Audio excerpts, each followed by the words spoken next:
Hey, great. Thank you. Thanks for having me. And thanks once again. I'm here again to talk about FEMA Hazard Mitigation Assistance Grants, this time the Flood Mitigation Assistance Program. It is similar to the BRIC program that I presented on, I think it was last month, but it is a little bit different. So I'm here to talk about kind of the nuances and the difference between the two programs. Next slide. Again, so what is hazard mitigation?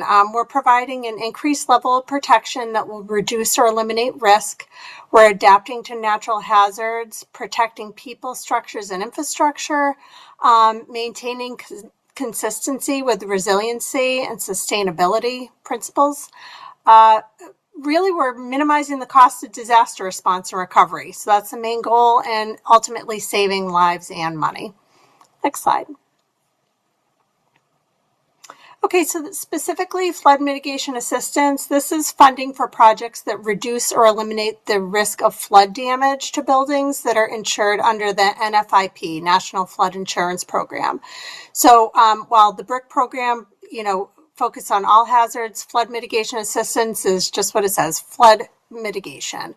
And it also is a big focus on communities that participate in the NFIP. They do need to participate, and it focuses on protecting structures that are insured by the NFIP.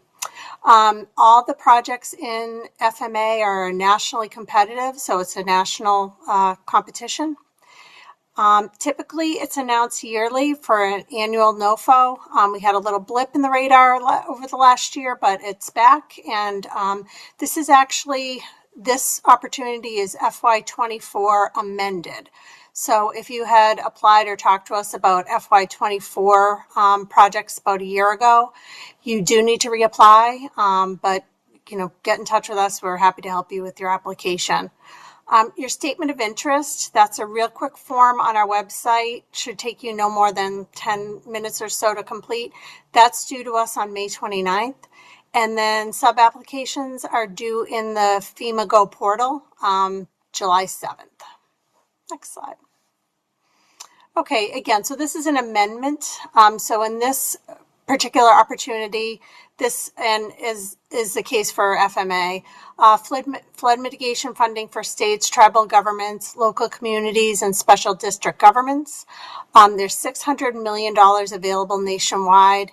Projects should take no more than 36 months to complete.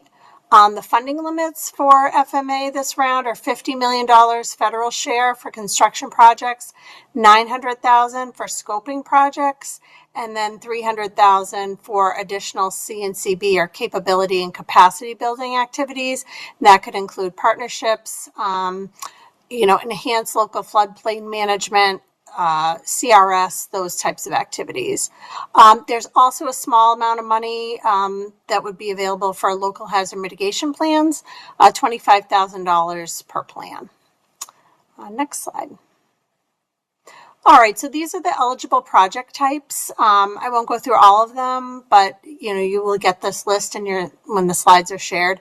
The most popular activity types that we see for FMA are property acquisition and structure elevation. So those are the most popular because they are the most closely tied to the NFIP program. Again, the C&CB capability and capacity building, those are those studies, those planning related activities, scoping, those types of things that, you have an issue with flooding, you need to study it a little bit further to figure out exactly what you need to do. So that would qualify under the capability and capacity building section. Next slide.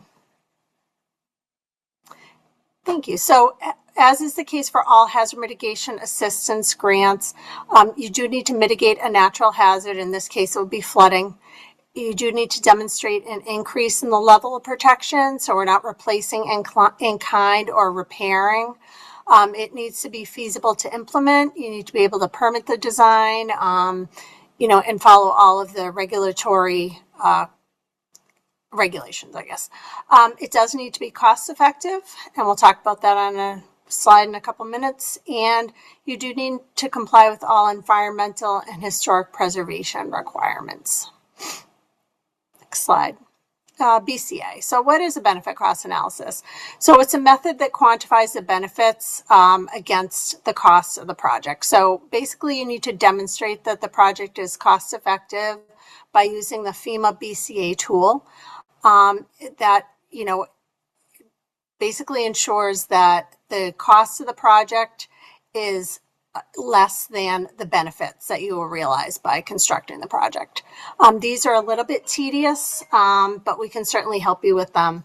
And it is a very specific project, a very specific activity you need to complete. It's a FEMA required Excel spreadsheet, so to speak. But again, we can certainly help you with the BCA. Next slide. What do you need to know about all hazard mitigation grants? So MEMA is the conduit for the application. So you will submit your application to MEMA, and then MEMA will collect all the applications, review and rank them, and submit them to FEMA on your behalf. This process can take a long time. So if you're submitting to this round, you wouldn't be looking at actual funding until maybe a year or even longer.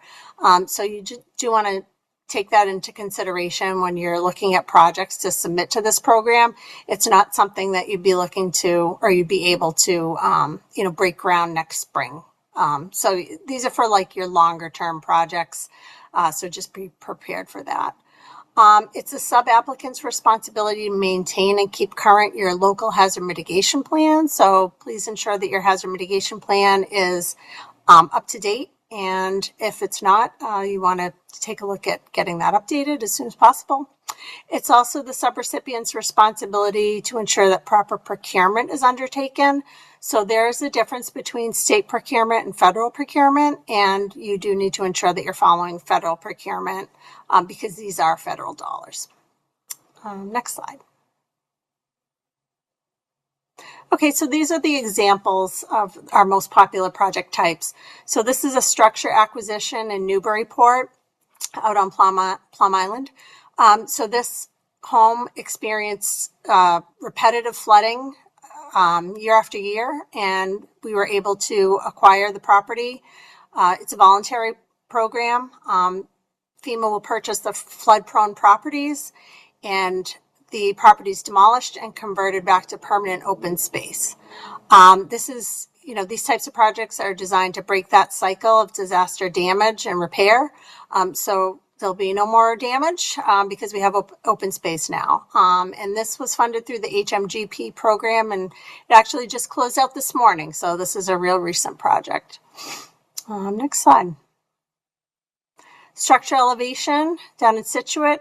This is a hazard mitigation strategy. So, you can tell by the photos here, the home on the bottom is going to experience a lot less flooding than the home on the top. The home must be structurally sound in order to elevate. You do need to meet the NFIP and all of the other ASCE requirements and standards in order to be eligible for this funding. And this one was actually funded through the FMA program a few years back. Next slide. This is a flood resiliency retrofit in Hull. So this project will elevate critical electrical assets at the wastewater pollution control facility. So this one is eligible for FMA. This was funded through HMGP, but it would be eligible for FMA as well because we're protecting many structures that are insured by the NFIP. So that is kind of the key to the FMA program, is you do need to ensure that you're protecting structures that are insured by the NFIP. And next slide. There is a non-federal cost share associated with FMA. It's typically 25% of the total project cost. However, in some circumstances, if you have a repetitive loss or a severe repetitive loss home, you may have increased federal funding. It could be 90 or even 100%, but we can talk to you about those on a case-by-case basis. Typically, it is a 25% cost share. The non-federal cost share can include local, state, or private cash payments. This would be MVP funding, CRMA funding, FFIO funding, those types of state dollars that could be used as match. Private homes, if there's a cost share, the homeowner would take care of that cost share. And then we can also look at in-kind contributions. That would be like staff time or in-kind labor materials, those types of things. Next slide. Here's the timeline. So the statement of interest, as I mentioned, is due on May 29th, this Friday. The BCA deadline, if a BCA is required, we need to have that into us by June 15th. The sub-application deadline in the FEMA Go portal is July 7th. And then we enter into a review and ranking period where we evaluate all of the applications that we receive. And then we will submit all of the applications to FEMA by July 31st. Next slide. As I mentioned, technical assistance is available. The first step is just submit that statement of interest. Even if you think you may or may not have a project, submit it to us. We can take a look and let you know. And then once you submit that statement of interest, we can set up a technical assistance call with you to talk about the viability of your application and what components might be required for your particular project. Next slide. And I think this is about it for me. So just some helpful links for things that can help you with your application. The NOFO, the BCA download, the Hazard Mitigation Program and Policy Guide, and then that FEMA Go portal. Again, we're happy to talk to you about any potential project, and we'd love to hear what you have. I think I have one more slide, which is just our contact information. And again, just get in touch with us. We're happy to discuss any project. Thank you.